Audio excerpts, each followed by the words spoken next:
So in today's video, I want to go over this lathe a little bit. I want to go over building the stand and how we made that, and also just kind of want to go over a little bit like why is this here. We have a rotary attachment on the CNC which we used to create a lot of round things.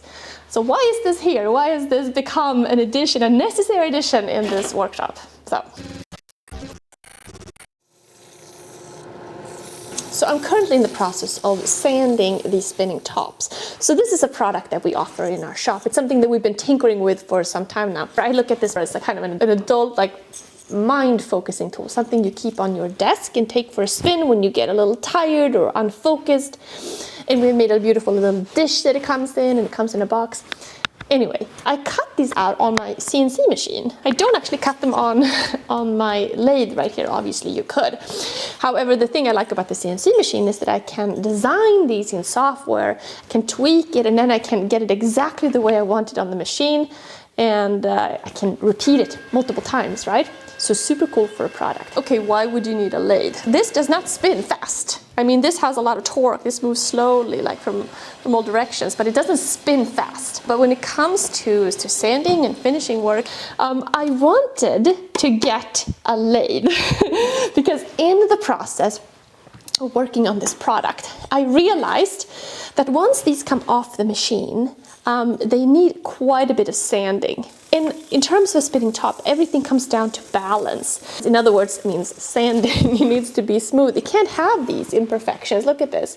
There's a lot of tool marks here, and that's just the way it is. When it comes off the machine, things move, and there's a lot of tool marks. This is hard maple. It takes forever to get these marks off, forever. And for a while, I was putting this in a drill and holding it down and then sanding it that way, which works. It's not really ideal, however, because I mean, it's fine if you're doing one or two, but we're doing a whole bunch of these. It's a little bit of a production going on, right?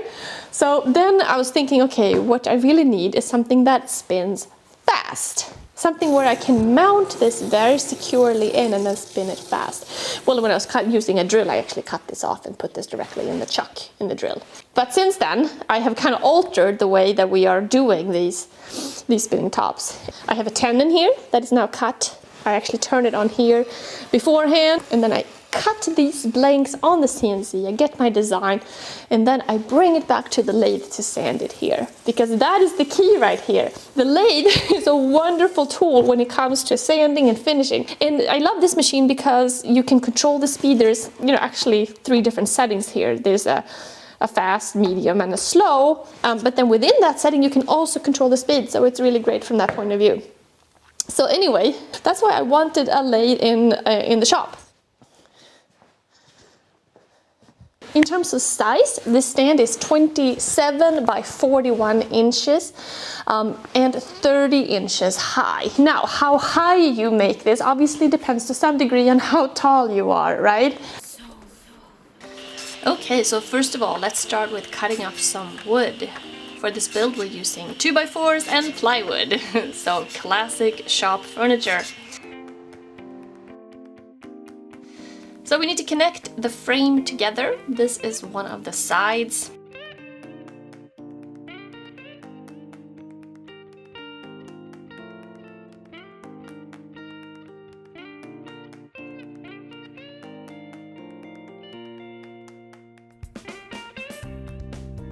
To secure it together, we have these long 5-inch screws. And when you're going through the whole piece of wood like that, it is a lot faster and easier if you can use a drill press.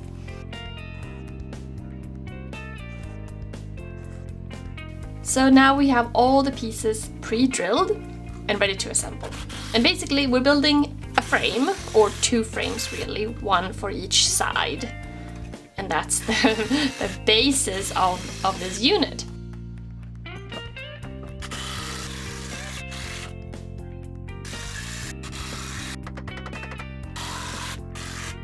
Next step is to connect these 2 sides with additional 2x4s. So 1 on each side, and we have the beginnings of a stand.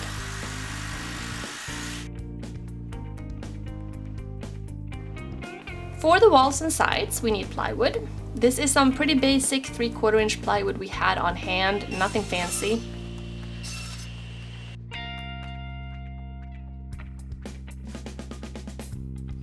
So we have a piece for each of the sides here, and next we need drawers.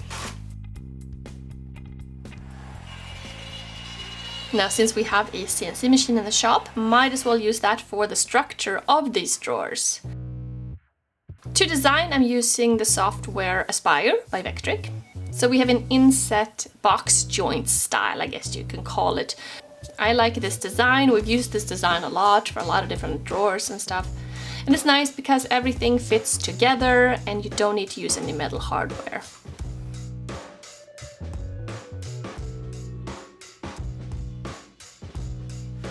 In terms of the drawers, instead of planning for a handle or a knob, we're just cutting out a little indentation so your hand has somewhere to grab on the front piece. And I like that because in the shop especially, things tend to get caught on protruding handles. So this works much better.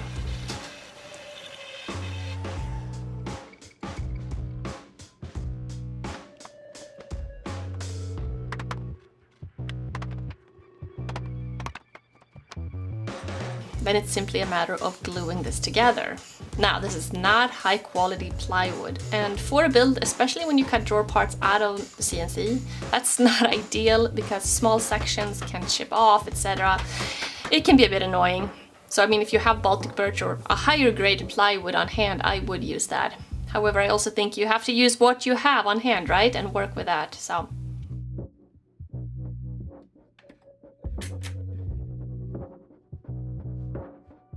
Next we have one bottom piece cut out, and this is thin 1/8" plywood. And you can see here we're just gluing and nailing this onto the bottom. We had actually cut out, dado sections on the drawers, as you can see, but in the end the plywood was just kind of frustrating to work with, so it was easier to simply glue and nail the bottom on directly.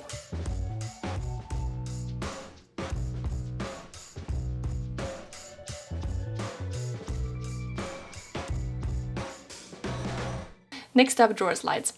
And I think drawer slides is especially useful for drawers that you open and close, a lot, and that will hold relatively heavy things. So this is a great place for drawer slides. It turns out these drawers needed to be trimmed just a bit on the table saw for the fit to get perfect. So the drawers are in, the stands put together, and we need a top. Here's another piece of plywood with rounded corners and a bit of finish on top for a bit of protection.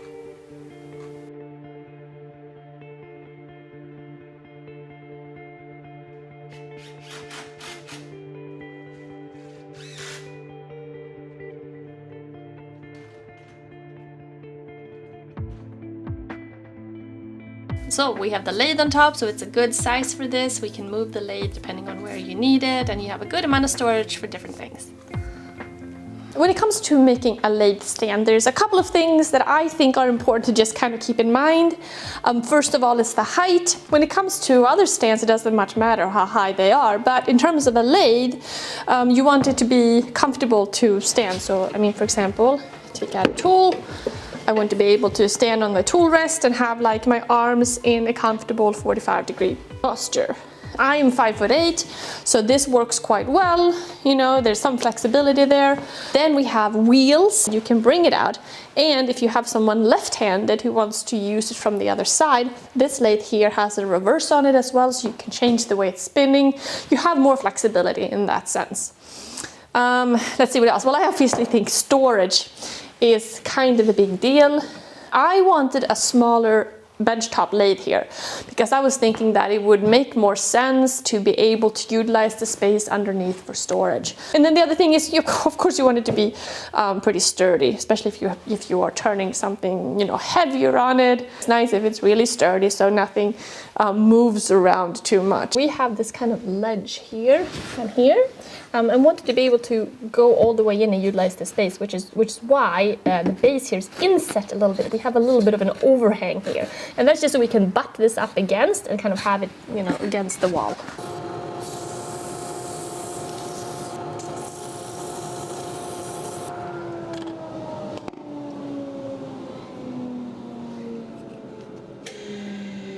Well, that is very, very, very smooth.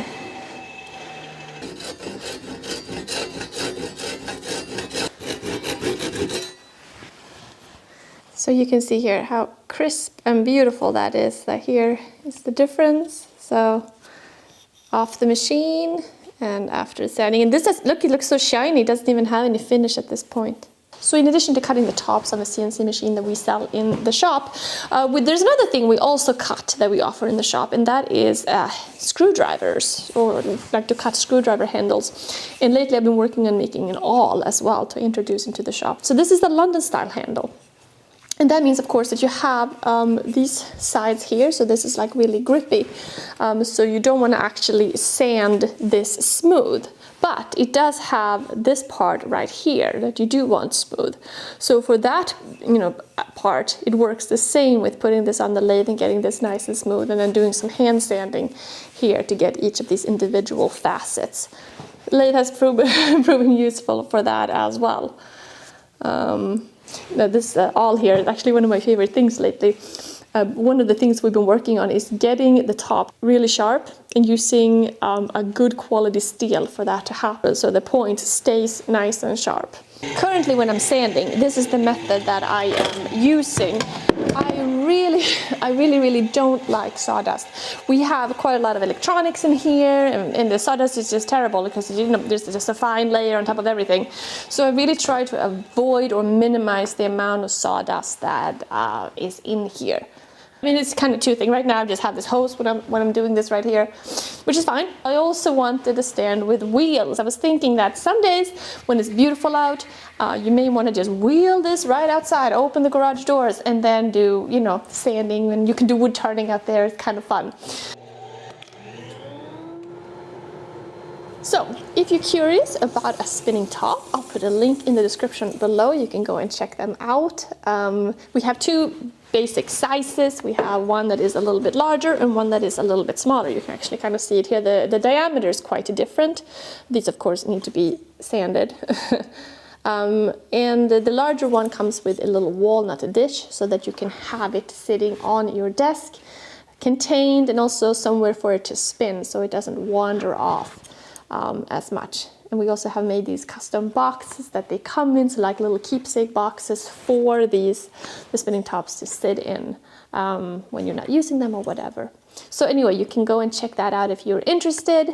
I'll link more information about this stand below. Let me know if you have any questions about it. Thanks so much for watching, and I'll see you soon. Let me go back to sanding.